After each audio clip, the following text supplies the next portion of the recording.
ओम शांति। 20/9/71 रूहानी स्नेही बनो। कौन से स्नेही बनो? क्या मतलब वो? रूहानी स्नेही बनो। इसके अपोजिट क्या होता है?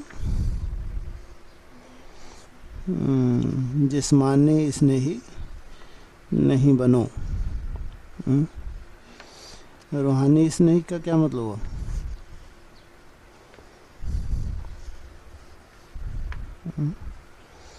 रूहानी स्नेही बनो,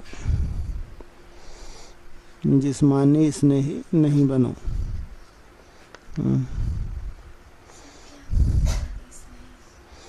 सबकी आत्मा के प्रति स्नेह और अपने को आत्मा समझ मुझ बाप को याद करो। रूहानी स्नेह, ये रबड़ उतार के फिर करंट जोड़ो। व्यक्त से अव्यक्त होने में कितना समय लगता है? कितना समय लगता है?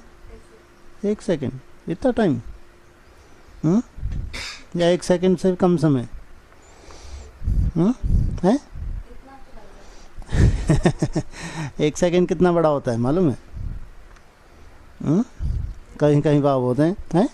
ये तो तेज हो गया ना। ये 1 सेकंड की चाल। ये तो 1 सेकंड से कम बोलते ना, बाबा नहीं बोलता कभी। 1 सेकंड से कम समय लगना चाहिए। सुना नहीं सुना? आता है कहीं कहीं। आप किसको अज्ञानी से ज्ञानी कितने समय में बना सकते हो? अज्ञानी से ज्ञानी कितने समय में बना सकते हो? पूछा। अभी की स्टेज प्रमाण कितने समय में बना सकते हो? अपने लिए क्या समझते हो? कितने समय में बना सकते हो? कोई अज्ञानी आपके सामने आ जाए, उसको ज्ञानी बना दें, जादू कर दें। ये जादू करना सीखे हो? पूछा। बनने वाले की बात दूसरी है, लेकिन जो बनने वाले की बात दूसरी रही, लेकिन जो बनने वाला अच्छा हो उनको आप अपने पावर अनुसार कितने समय में बना सकते हो? अभी अपनी स्पीड का मालूम तो होता है ना। समय प्रमाण अभी अज्ञानी को ज्ञानी बनाने में कुछ समय लगता है। वह भी इसलिए क्योंकि बनाने वाले अपने को अव्यक्त रूप बनाने में अभी तक बहुत समय ले रहे हैं।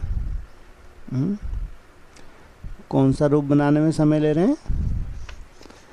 अव्यक्त रूप बनाने में बहुत समय ले रहे हैं। जैसे जैसे बनाने वाले स्वयं 1 सेकंड में व्यक्त से अव्यक्त रूप में स्थित होने के अभ्यासी बनते जाएंगे, वैसे ही बनने वालों को भी इतना जल्दी बना सकेंगे। जितनी क्विक स्पीड स्वयं के लिए, उतना ही तेजी से दूसरों को भी बना सकेंगे। कोई देवता धर्म की आत्मा ना भी हो, लेकिन 1 सेकंड में किसको मुक्ति, किसको जीवन मुक्ति का वरदान देने के निमित्त बन जाएंगे। सर्व आत्माओं को मुक्ति का वरदान आप ब्राह्मण द्वारा ही प्राप्त होना है। कौन से धर्म का नाभी हो? हाँ, तो देवता धर्म का तो होगा तो उसको क्या मिलेगा? जीवन मुक्ति। और देवता धर्म का ना हो तो मुक्ति तो मिलनी है। सर्व आत्माओं को मुक्ति का वरदान आप ब्राह्मण द्वारा ही प्राप्त होना है। जैसे मशीनरी में कोई चीज़ डाली जाती है तो जिस तरफ जाने की चीज़ होती है उस रूप और उसी तरफ ऑटोमेटिकली 1 सेकंड में बनती जाती है और निकलती जाती है। वरदानी आप हो, लेकिन लेने वाले आपके द्वारा, कोई मुक्ति का, कोई जीवन मुक्ति का। जिस रूप से जैसी उसको प्राप्ति होनी चाहिए वैसी होती जाएगी, क्योंकि मशीनरी की स्पीड तेज़ होने के कारण 1 सेकंड में जो जहाँ की होती है वहाँ की हो जाती है। जो पुर्जे हैं जहाँ जहाँ फिट होना होता है वहाँ वहाँ फिट हो जाते हैं। जिसको जो रूप लेना होता है वह रूप लेते जाते हैं। यह रूहानी मशीनरी फिर कम है क्या? जब रूह की स्टेज में टिक जाएंगे, कितने समय के लिए? हैं जी, कितने समय के लिए?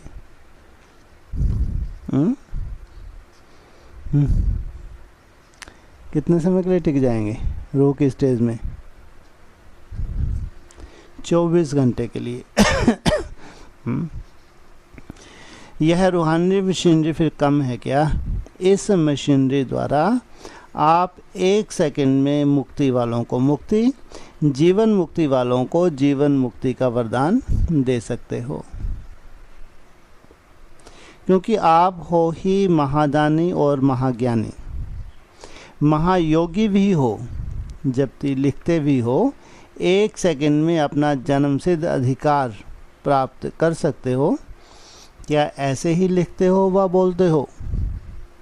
यथार्थ बात है, तब तो लिखते व बोलते हो ना। 1 सेकंड में आत्मा को मुक्ति, जीवन मुक्ति मार्ग दिखा सकती हो, वह वरदान दे सकती हो ना। वरदान को प्राप्त करवाना, अपने को वरदान द्वारा भरपूर बनाना, वह दूसरी बात है, लेकिन आप तो वरदान दे सकती हो ना। उसने वरदान से वो कितना भरपूर हुआ, ये बात अलग। 1 सेकंड में वरदानी मूर्त हो, अपने को 1 सेकंड में व्यक्त से अव्यक्त बना सकती हो। कितने समय के लिए? ये तो आप लोग भी बोलने लगे कि 1 सेकंड में हम व्यक्त से अव्यक्त बनने लगे। फिर बाबा ने दूसरा क्वेश्चन कर दिया, कितने समय के लिए? माना 1 सेकंड में व्यक्त से अव्यक्त तो आप हो जाते हैं, लेकिन कितने समय के लिए? अल्पकाल के लिए आपने को 1 सेकंड में व्यक्त से अव्यक्त बना सकते हो। कितने समय के लिए? अल्पकाल के लिए बना सकते हो। इस कारण ही बनने वालों को भी अल्प समय का नशा, अल्प समय की खुशी होती है। वे अल्प समय के लिए परिवर्तन में आते हैं। जैसे बनाने वाले मास्टर रचयिता, वैसे ही रचना भी ऐसे ही अब तक बन रही है। इसका मतलब क्या हुआ? टाइम लगेगा बनने वालों को, टाइम लगेगा। कितनी तेजी से काम होगा। इसलिए बाबा ने क्या बोला, आगे चल के मिनट मोटर तैयार हो जाएगी।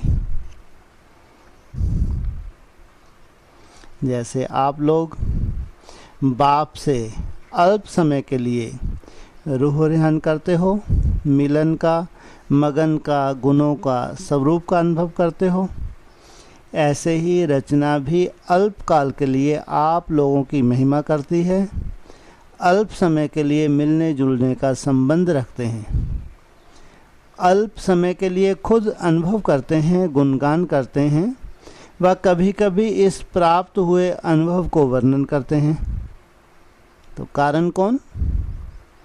मीटिंग में अनेक कारण को मिटाने का प्रोग्राम बनाया। अगर इस कारण का निवारण कर लो तो और सभी कारण ऐसे समाप्त हो जाएंगे जैसे कि थे ही नहीं। तो मूल कारण यही है। सदा बाप के स्नेह और सहयोग में रहने से सर्व आत्माएं आपके स्नेह में सहयोगी स्वतः ही बन जाएंगी। सुनाया था ना। आज आत्माओं को सर्व अल्पकाल के सुख शांति के साधन हैं, लेकिन सच्चा स्नेह नहीं है। स्नेह की भूखी आत्माएं हैं।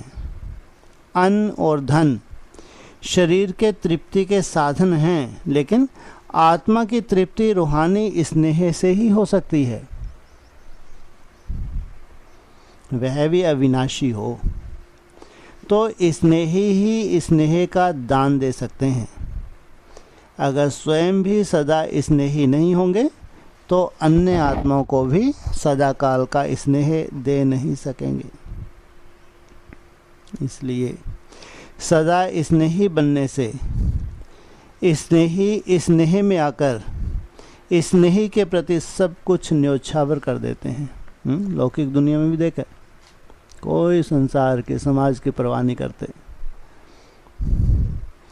स्नेही को कुछ भी समर्पण करने के लिए सोचना व मुश्किल होना नहीं होता है, अगर स्नेही है तो इतनी जो बहुत बातें सुनते हो, बहुत मर्यादाएं व नियम सुनते सुनते यह भी सोचने लगते हो कि इतना सभी करना पड़ेगा। लेकिन यह सभी करने के लिए सभी से सहज युक्ति, सर्व कमजोरियों से मुक्ति की युक्ति यही है। कौन सी? सदा स्नेही बनो। जिसके स्नेही हैं उस स्नेही के निरंतर संग से रूहानियत का रंग सहज ही लग जाता है। अगर एक एक मर्यादा को जीवन में लाने का प्रयत्न करेंगे तो कहाँ मुश्किल कहाँ सहज लगेगा, और इसी प्रैक्टिस में ही, इसी कमज़ोरी को भरने में ही समय बीत जाएगा। इसलिए अब 1 सेकंड में मर्यादा पुरुषोत्तम बनो। कैसे बनेंगे? सिर्फ सदा स्नेही बनने से। कितनी सहज युक्ति बता दी बाबा ने। बाप का सदैव स्नेही बनने से, बाप द्वारा सदा सहयोग प्राप्त होने से मुश्किल बात सहज हो जाती है। जो सदा स्नेही होंगे उनकी स्मृति में भी सदा स्नेह ही रहता है। उनकी सूरत से सदा स्नेही की मूर्त प्रत्यक्ष दिखाई देती है। जैसे लौकिक रीति से भी अगर कोई आत्मा किस आत्मा के स्नेह में रहती है तो फौरन ही देखने वाले अनुभव करते हैं यह आत्मा किसके स्नेह में खोई हुई है। सामने वालों को वो टचिंग हो जाती है कि ये आत्मा फलां के स्नेह में खोई हुई है। तो क्या रूहानी स्नेह में खोई हुई आत्माओं की सूरत स्नेही मूर्त को प्रत्यक्ष नहीं करेगी? जिससे स्नेह है उसको प्रत्यक्ष नहीं करेगी। उनके दिल का लगाव सदैव उस स्नेही से लगा हुआ रहता है। तो एक ही तरफ लगाव होने से अनेक तरफ का लगाव सहज ही समाप्त हो जाता है।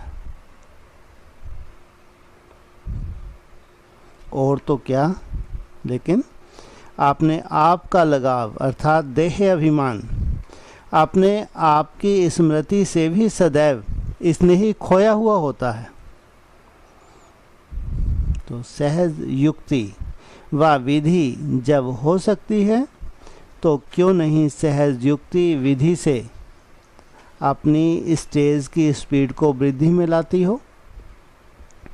सदा स्नेही एक सर्वशक्तिवान के स्नेही होने के कारण सर्व आत्माओं के स्नेही स्वतः ही बन जाते हैं। इस राज को जानने से राज युक्त, योग युक्त व दिव्य गुणों से युक्ति युक्त बनने के कारण राज युक्त आत्मा सर्व आत्माओं को अपने आप से सहज ही राजी कर लेती है। जब राजयुक्त नहीं होते हो तब कोई को राजी नहीं कर सकते। अगर उसकी सूरत व साज द्वारा उसके मन के राज को जान जाते हो तो सहज ही उसको राजी कर सकते हैं। लेकिन कहाँ सूरत को देखते, साज को सुनते, उनके मन के राज को ना जानने के कारण अन्य को अभी भी नाराज करते हो व स्वयं नाराज होते हो। सदा स्नेही के राज को जान राज युक्त बनो। अच्छा, भविष्य में विश्व का मालिक बनना है यह तो पता है ना, मगर अभी क्या हो? अभी विश्व के मालिक हो व सेवाधारी हो? क्या हो?